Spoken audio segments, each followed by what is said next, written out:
Hello everybody, it is that time of year. It is time for the yearly update about what has happened in the past year and what is going to happen in the coming year. What are my plans? So some interesting stuff to come.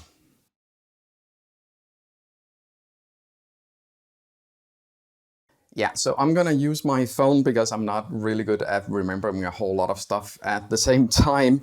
But just let me go through a few achievements. So 10,000 subscribers, I managed to get that. Well, that's really your achievement. The merch store is up and running. There's not a whole lot of stuff there, but I hope to bring more availability to you. It's just another type of income to fund more projects effectively. And then last year, I managed to get a visit into another submarine museum here in Denmark. So we have a museum in the city of Aalborg. I mentioned that and covered it on my Facebook page. Got a great reception. As some of you know, I am a tour guide on a submarine here in Copenhagen. And as soon as I arrived and I mentioned that, I got a really big and grand reception and welcome from them. So spent a lot of hours there, got a personal guide to show me around the submarine, talk about it. There is material for another video, but it's gonna have to wait. It's a bit on a back burner. I have other projects that I want to do first, but an amazing visit really. And since my last yearly update, I also put out the video about the Tango class, the Soviet Tango class that is currently a museum in Hamburg, Germany. So normally one piece of content per year. Last year you got treated with 2 really good pieces, and it seems like you're really enjoying that video as well. So that's the achievements for last year. So let's get into a few other topics that I would like to cover. I'm often asked about why do I do this? Why do I enjoy this? And part of it, what fuels my motivation are the comments in the videos, because I put the material out there.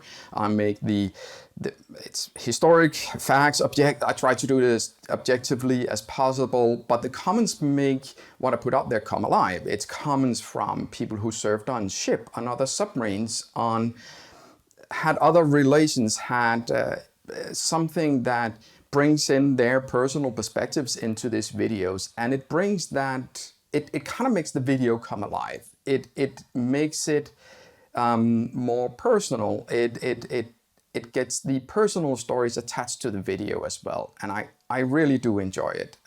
I really do. I also do this because I guess I'm an enthusiast of submarines.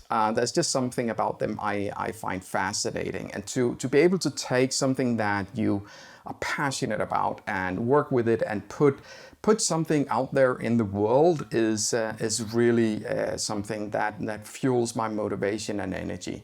It's also why I'm a tour guide on the submarine in Copenhagen. I get to spend a day where people are paying to hear me talk about what I'm passionate about. And it's just a wonderful feeling when you've taken a group through that submarine and you get a sense that it's something they really enjoyed. I really do love that. I'm a volunteer, so I do this to support the museum, but it gives me so many things back. I really do love that.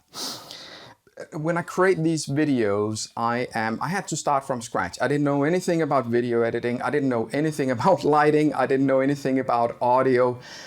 I just started from, well, I gotta figure this out. And during that process, during research for facts and stuff like that, I feel fortunate. I feel fortunate that I've been able to reach out to people and talk to people who just help out. Most of them don't know me. I'm just reaching out and saying, hey, I've seen you, I saw your note there, I saw your comment there, or I came across your name or something like that. And sometimes there's a response and sometimes there's not. But when I do get a response, I get a lot of help.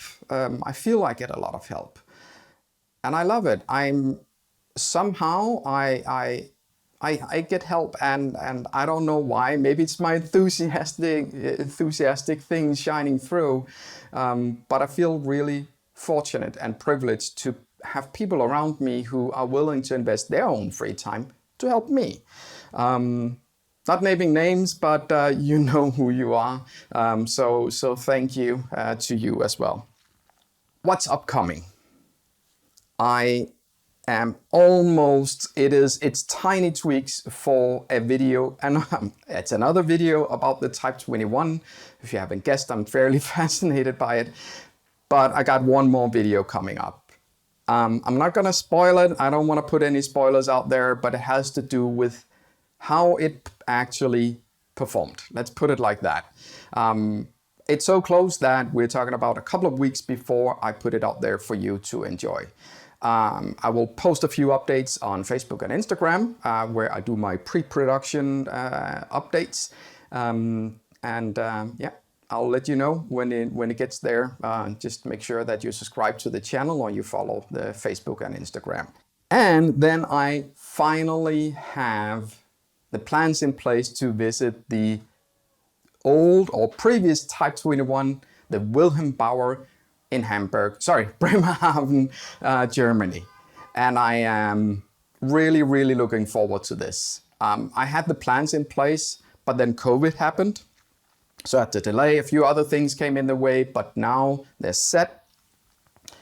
Planes, cars to drive around, and hotel, everything is booked. There's an arrangement with the museum, so I can go there after opening hours. I'll get the submarine for myself, hopefully with access to the tower, so I can see stuff that is normally not possible, and normally it's not something that you can see in my videos. So finally there, and the script is ready. It's been ready for years, so it's just to go, record, and put together the content. So finally, that one is there. And as part of my visit to Bremerhaven, between Bremen, where I'm flying in, and Bremerhaven, I think it's about a 45-minute drive, in the middle is the Valentin bunker. I'm gonna spend hours there as well. I don't know exactly what the content is gonna be, but it is related to the Type 21, so it feeds into that narrative, that storytelling. And it was planned to be the assembly place for the Type 21, which was built in sections. It never achieved actually putting a Type 21 to sea. And it is a kind of a memorial today. So I don't know exactly what the content is going to be, but while I'm there, I'm in the vicinity. I'm gonna do research. I'm gonna shoot a whole lot of video that maybe turns into some kind of content. And then I want to end. I kind of want to end with a bit of a note about why do I only do one piece of content per year? Because when you look at YouTube, it is people usually produce a whole lot more. I only do one. Why do I do that? And it's a combination of several things. One being, I don't want this to be a chore. I have experienced previously when I set out, I needed to do this, I needed to do this, I needed to do this, that it took away from my inspiration. It took away from my joy of doing the actual work. So setting the target and the objective of one piece of content per year keeps me going. It keeps me motivated as well, that I have a goal, I have something I need to achieve, but it also allows me the freedom to be inspired. I always have a few projects that are in some kind of pre-production, but it allows me the time to take me where my inspiration goes. It allows me that freedom. And I think this is what shines through on my videos. It is that I'm enthusiastic about it, I'm passionate about it. And it also allows me time to hopefully have a high quality of content, something where the hours, I mean literally hours I spent on ensuring that the pacing in my videos is correct, that the audio is good. I hope that those hours may not be very visible, but the sum of it just feels like good quality. So I hope that you see that as well. So only one piece of content per year, but then I hope you see that as quality. And on that note, again, final thoughts. Thank you. I wouldn't be doing this if it wasn't for all of your feedback and all of your views, likes and comments and everything. I probably wouldn't be able to do this in my spare time. So Thank you for a past really good year, and I am really looking forward to the year to come. So thank you and enjoy yourself.